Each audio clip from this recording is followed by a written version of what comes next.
From Letters on Yoga, Tome 1, The Supramental Evolution, Sri Aurobindo. Part 2. We may very well attribute this flowering of intuition on the spiritual plane to a rapid re-emergence of essential gains brought down from a previous cycle. If we analyze the spiritual history of India, we shall find that after reaching this height, there was a descent,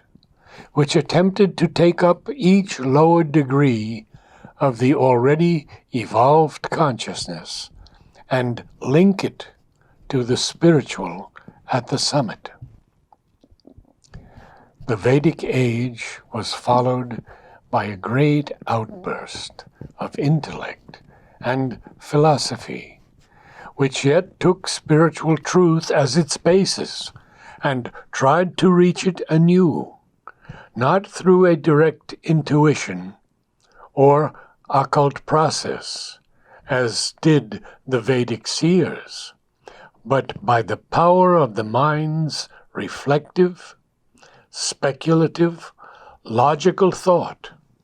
At the same time, processes of yoga were developed, which used the thinking mind as a means of arriving at spiritual realization, spiritualizing this mind itself at the same time.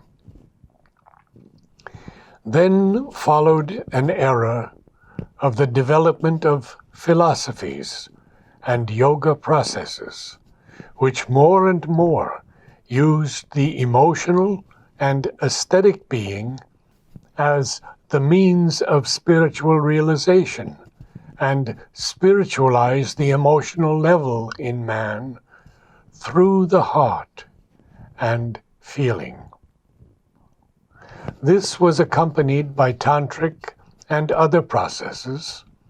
which took up the mental will, the life will, the will of sensations,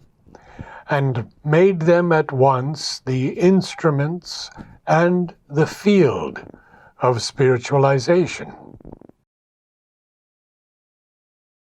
In the Hatha Yoga and the various attempts at divinization of the body, there is also a line of endeavor which attempted to arrive at the same achievement with regard to living matter. But this still awaits the discovery of the true characteristic method and power of spirit in the body. We may say, therefore, that the universal consciousness, after its descent into matter, has conducted the evolution there along two lines, one of ascent to the discovery of the self and spirit, the other of descent through the already evolved levels of mind, life, and body, so as to bring down the spiritual consciousness into these also, and to fulfill thereby some secret intention in the creation of the material universe. Our yoga is, in its principle, a taking up and summarizing and completing of this process, an endeavor to rise to the highest possible supramental level and bring down its consciousness and power into mind, life, and body. The condition of present-day civilization, materialistic with an externalized intellect and life endeavor, which you find so painful, is an episode, but one which was perhaps inevitable. For if the spiritualization of the mind, life, and body is the thing to be achieved, the conscious presence of the spirit,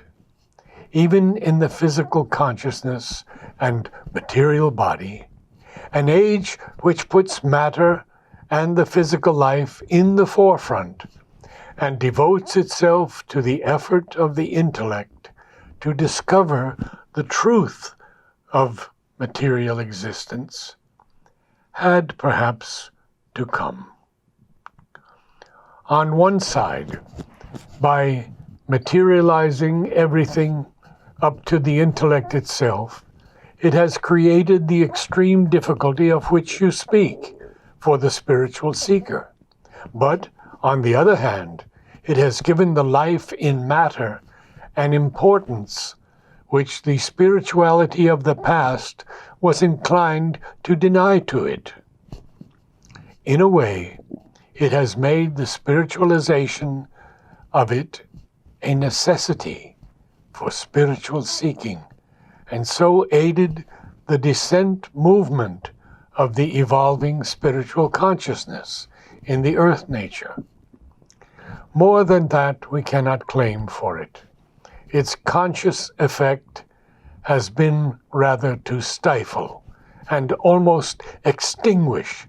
the spiritual element in humanity. It is only by the divine use of the pressure of contraries and an intervention from above that there will be the spiritual outcome. All the phases of human history may be regarded as a working out of the earth consciousness, in which each phase has its place and significance. So this materialistic intellectual phase had to come, and has had, no doubt, its purpose and significance. One may also hold that one of its issues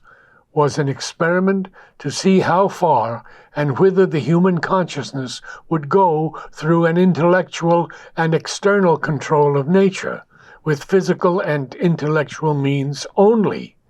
and without the intervention of any higher consciousness and knowledge, or that it may help by resistance to draw the spiritual consciousness that is growing behind all vicissitudes to attempt the control of matter and turn it towards the divine,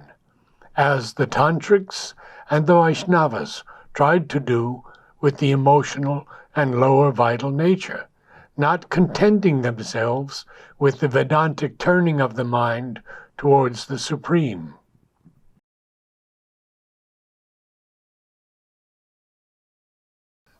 But it is difficult to go farther than that, or to hold that this materialism is itself a spiritual thing, or that the dark, confused, and violent state of contemporary Europe was an indispensable preparation for the descent of the spirit. This darkness and violence, which seems bent on destroying such light of mental idealism and desire of harmony, as had succeeded in establishing itself in the mind of humanity, is obviously due to a descent of fierce and dark vital powers which seek to possess the human world for their own, not for a spiritual purpose. It is true that such a precipitation of asuric forces from the dark of vital worlds has been predicted by some occultists as the one first result of the pressure of the divine descent on their vital domain. But it was regarded as a circumstance of the battle, not as something helping towards the divine victory. The churning of matter by the attempt of human intellect to conquer material nature and use it for its purpose may break something of the passivity and inertia, but it is done for material ends in a rajasic spirit, with a denial of spirituality as its mental basis. Such an attempt may end, seems to be ending indeed, in chaos and disintegration, while the new attempts at creation and reintegration seem to combine the obscure rigidity of material nature with a resurgence of the barbaric brutality and violence of a half-animal vital nature. How are the spiritual forces to deal with all that, or make use of such a churning of the energies of the material universe? The way of the Spirit is the way of peace and light and harmony. If it has to battle, it is precisely because of the presence of such forces which seek either to extinguish or to prevent the spiritual light.